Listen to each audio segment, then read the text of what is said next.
everyone, and welcome back to another A to Z of videography. And today we are on the letter L, which is all about lighting.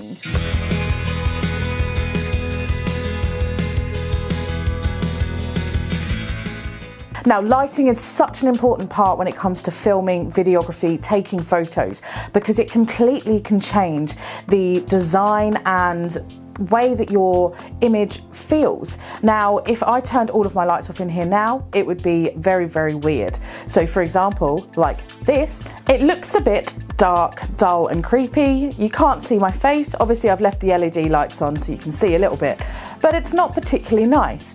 Now, there is different styles of lighting. So I can put on a side light, for example, which can give a very different moody element to a film. This is often used in a lot of thrillers or horror films to give that shadow cast on a side of the face. Now, I don't have all of the specific lighting that you might use for a film. I just use LED panels at the moment, but this is a really nice way. Now, how I record these videos is in my 3-point lighting system. So I'll step a little bit forward, and this profile light that's going to the side is technically my backlight, which lights up a back of me, which separates me from the background. So I'm going to turn the other two lights back on now.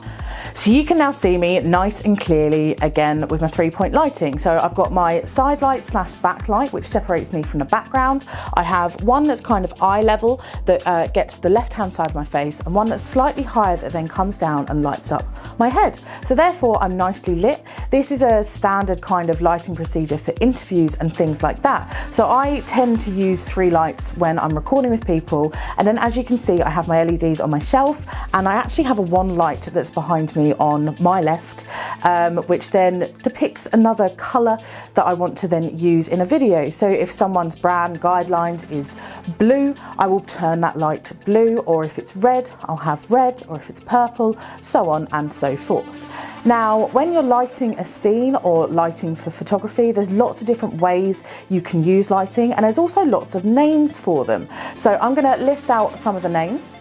As you can imagine, there is a lot of different ways of saying different types of lighting. So I am going to read out the best bits of lighting, so it's a lot easier, because memorizing them all in one reel is very difficult for a video. So I'm going to read them out. So obviously we have natural lighting, which is real life. It's the sun. It's all of the stuff that you actually have ready to use. So a lot of cinematographers, videographers and photographers will then use a reflection light, which is like one of these, to utilize their background or the sunlight and reflect different lights. So this is going to pop up now.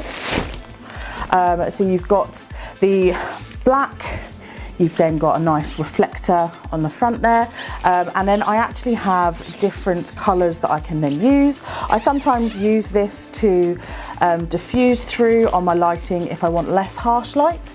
You've then got the nice gold as well, and then you've got the nice gold as well, and then you've got a prominent white, which is here, so I can turn that inside out and utilize the natural light and use reflections. This is quite handy as well if I actually want to block out light. So if I no longer want this light on this side of me anymore, I can just use it to block that light rather than having to completely dismantle the lighting. Or the same with this one, and you can see there's different lighting changes. So that's really good to utilize your natural light. Then we have key lighting, which is often what I use, which is normally the one that brightens the frame up the most. This front left one here that you can't see is actually my key light, which is lighting me up the most, and that is giving the most light onto me to show off in the video. You've then got low key lighting, which actually emphasizes on dark tones and shadows. So that's normally when the key light only just lights up the area that you want seen, which is really, really nice for moody images and shots, which I tend to use on a lot of my short films. So then the next piece that we'll be looking at is backlighting. As I mentioned, my fill lights are also acting as my backlights. So this is a light here which is filling the shadows from my key light, but it is also separating me from the background. So it does a bit of the both, on that jobs for this setup, but naturally you wouldn't use a fill light as your backlight. I'm just using it because I don't have loads and loads and loads of light. So then that way it's multitasking, as it were. So yeah, you would naturally have a light behind that would then separate you from whatever's going on behind you, which is often used to help determine the depth of field, which was another letter I did a little while back. So go and watch depth of field if you don't understand what that means.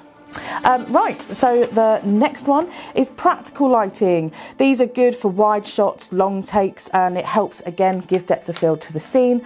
Practical lighting is really, really good to determine nice, easygoing scenes, and it's really easy sometimes to do, but sometimes in larger film sets, if you've got a wide shot, you do rely a lot on natural light to create that type of lighting. Then hard lighting. Now this is really good for dramatic effect.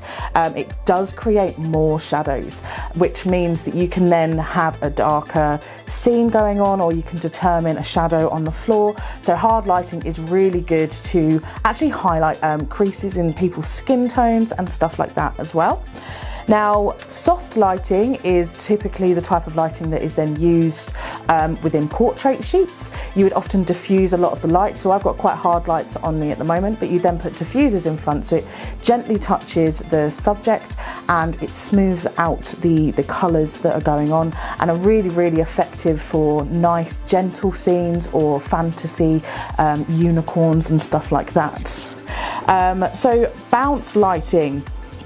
Now, I mentioned obviously using this reflector in the natural light. Now, this is really good to actually then put a different reflection onto your subject's face. You can put it underneath, then it might then reflect different ways. A lot of the time it is kind of see what happens when you use reflectors, but then once you've got it, if you've got someone who is looking after that, they might then get stuck in this position for a while to get the correct lighting that you need for your photo or video shoot. But bounce is really, really good and effective way of getting a light into a position where it's difficult to actually point a light to it. And there are many, many others, motivated lighting, ambient lighting that we could go through, but they are all film ways of lighting up a scene. And you then, if you talk to many photographers, lighting setups can be quite different. So definitely if you're interested in lighting and getting into lighting in film, then have a chat with photographers. They can talk you through their stylisation, and then you can then move on forward to different lighting setups. So if you enjoyed that, please do go and have a look at the other A to Z of videographies, and then I will see you in the next letter.